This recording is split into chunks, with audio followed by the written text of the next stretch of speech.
End times predictions have always been a lot of fun. For most of my childhood, I thought the world would be destroyed on May 5th, 2000, because of a certain book that's not selling very well nowadays. Of course, when May 5th came and the world didn't tip over and spill Antarctic ice everywhere, I learned an important lesson. Most end times prophecies aren't very reliable. In fact, so far, every single prediction that the world will end has gone unfulfilled. Of course, this doesn't mean that all such prophecies must therefore always be wrong, but it has become a rather reliable source of amusement when nothing happens. In a recent example, Christian radio host Harold Camping has predicted that the Rapture will occur this May 21st at about 6 p.m. 6 p.m. where? Well, everywhere. Through the highly technical process of picking certain numbers out of the Bible and multiplying them together, Mr. Camping has concluded that May 21st will be the day when a massive earthquake will throw open all graves. At about 6 in the evening, in every time zone, the bodies of all unsaved people will be thrown out upon the ground to be shamed.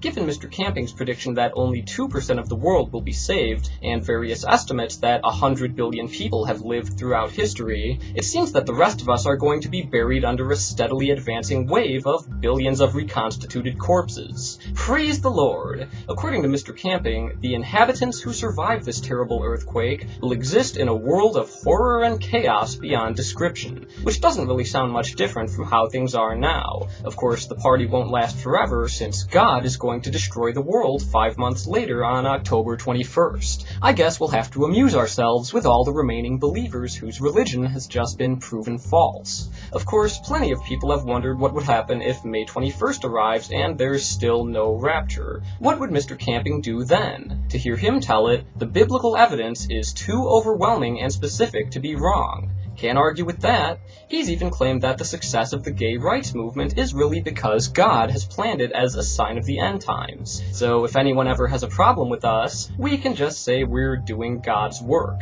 It's hard to imagine how Mr. Camping would recover from a failed prophecy, given that he's left himself no way out. If he thinks he can't possibly be wrong about this, who's going to believe him when he says the same thing next time? With the support of his followers, he's launched an entire network of radio stations centered around the idea that the rapture will happen on May 21st. If they don't get swept up into heaven, where are they going to go? The world will still be here, and there's no way for them to pretend otherwise. What happens when an unstoppable belief meets an immovable reality? On the other hand, we should always be prepared for the possibility that this might actually happen. Sure, some people might say that listening to mythical nonsense on the off chance that it might be right is a stupid way to go about your life, but obviously they've never heard of Pascal's irrefutable wager. Better safe than sorry. I'm pretty sure that forcing myself to believe all this in order to be saved is kind of unrealistic at this point, so in the event of a rapture, I'll be assembling a crash program of leading heathens, Satanists, and wizards to overthrow God before he can destroy the world. We'll have a whole 5 months to work on it, and the theological data generated by a second coming will be invaluable. I probably won't have time to keep doing videos, so if there is a judgment day, I'll just hand over my channel to Maggie Gallagher. I'm sure she'll have something interesting to say. So mark the date, May 21st, either the most unexpected turn of events in history, or the most predictable failure of religious prophecy. No matter what happens, I can't wait.